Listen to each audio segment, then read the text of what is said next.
वह सवेरे अकेले वन में टहलने के लिए निकला। वह अपनी ही धुन में चला जा रहा था। लगता था उसके दिमाग में कोई उलझन है जिसे वह सुलझाने की कोशिश कर रहा था।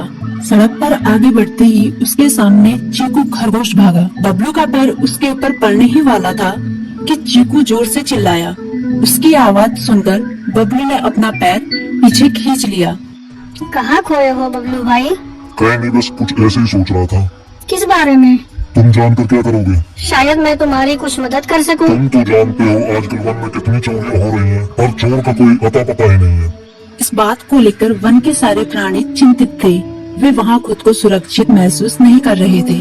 अरे चीकू भाई, हम मजबूर हैं। हम चोर को पकड़ ही नहीं पा रहे हैं। वह बहुत चालाक है और अपने काम को बड़ी कुशलता से अंजाम दे रहा है। कहीं कोई सबूत ही नहीं छोड़ रहा। हमारे राजा इस बात को लेकर बहुत चिंतित है। यही कारण है कि हम सब इस बारे में सोच रहे हैं। अब तुम मेरी इसमें क्या मदद कर सकते हो? मैं कुछ सोचता हूँ, हो सकता है मुझे कोई उपाय सूझ जाए। प्रयास करने में कोई हर्ज तो नहीं है। तुम ठीक कहते हो चीकू, लेकिन वन के गुप्तचर भी अभी तक इसका कोई हल नहीं निकाल सके। इतना कहकर वे चुप हो गए। बबलू की बातों ने चीकू को सोचने के लिए मजबूर कर दिया। चीकू को उदास देखकर बबलू बोला, तुम अपना मन छोटा मत करो। मुझे अच्छा लगा कि तुमने मेरी परेशानी को समझा। कभी मैं भी इस वन के लिए गुप्तचर का काम करता था। एक बार मेरी टांग टूट जाने से मेरे अंदर फुर्ती नहीं रही। तब से मैंने यह काम छोड़ दिया। चीकू, तुम चाहो तो यह काम दोबारा कर सकते हो। वन के प्राणी ज्यादातर दिन में भोजन की तलाश करते हैं, वे रात को आराम करते हैं। तुम दिन रात दोनों में ही भोजन की तलाश में निकल सकते हो सकता है रात को तुम्हें कुछ ऐसी बातों का पता चल जाए जो हमारे काम की हो। हाँ बबलू, तुम ठीक कहते हो। मैं आज रात को वन में घूमकर इस बात का पता करने की कोशिश करता हूँ। थोड़ी देर बातें करके चीकू अपने बिल की ओर बढ़ गया और बबलू अपने रास्ते चला गया। चीकू के दिमाग में अभी तक बबलू की कई बातें घूम रही थी। उसे समझ नहीं आ रहा था वह बबलू की मदद कैसे करे।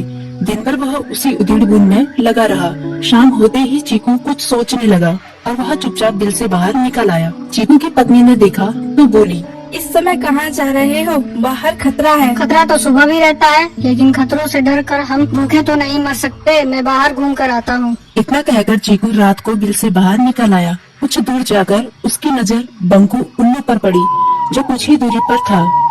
वह पेड़ की डाल पर बैठा अपनी गर्दन चारों तरफ घुमा रहा था। वह तेजी से पेड़ की एक डाल से दूसरी डाल पर उड़ रहा था। बंकू की नजर उस पर नहीं पड़ी थी। कुछ सोचकर चीकू पेड़ के पीछे से बाहर निकलकर थोड़ी खुली जगह पर आ गया और वहाँ से बंकू उल्लू को देखने लगा।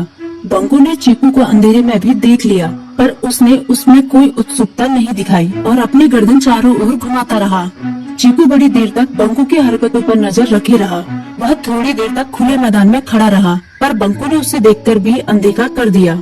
उसने महसूस किया कि बंकू के आसपास चमकू चमगादड़ भी मंडरा रहा था। कुछ देर वन में घूमने के बाद चीकू अपने बिल में लौट आया और सुबह होने का इंतजार करने लगा। अगली सुबह बबलू उसी रास्ते में जा रहा था। रास्ते में चीकू उसका इंतजार कर रहा था। आज बड़ी जल्दी आ गए बबलू। हाँ, आजकल मुझे चिंता की वजह से नींद नहीं आती। कोई नई खबर है क्या? यकीन से तो मैं नहीं कह सकता, पर मैं तुम्हें ऐसे प्राणी का नाम बता सकता हूँ जो शायद चोरों की मदद कर रहा है। कौन है वो? बंकू उल्लू। इतना कहकर चीकू ने रात की घटना उसे ज्यों की त्यों सुना दी। इसे सुनकर बबलू का माथा ठनका। बबलू की आंखें चौंधिया गई। तुम ठीक कह रहे हो। मुझे आज रात बंकू और चमकू पर नजर रखनी होगी। इतना कहकर वे दोनों अपने अपने रास्ते चले गए। बबलू रात को अपने साथियों के साथ बंकू पर नजर गड़ाए रहा। उसकी संदिग्ध गतिविधियों को देखकर बबलू ने उसे उसके साथियों चंकी और संकी लोमड़ के साथ पकड़ लिया। बबलू ने सख्ती से पूछताछ करनी शुरू कर दी। तुम इस समय बंकू चमकू के साथ क्या कर रहे हो? हम चारों दोस्त हैं, इसलिए साथ बैठकर बातें कर रहे हैं। चमगादड़ और उल्लू की दोस्ती तो समझ में आती है, पर लोमड़ के साथ दोस्ती कैसे हो सकती है? सख्ती से पूछने पर दोनों ने अपना जुर्म कबूल कर लिया और सभी चोरियों के बारे में बताया जो उन्होंने कुछ दिन पहले वन में की थी। बबलू ने उनके चोरी का सारा सामान भी बरामद कर लिया। बंकू और चमकू को अभी तक समझ में नहीं आ रहा था कि वो इतनी आसानी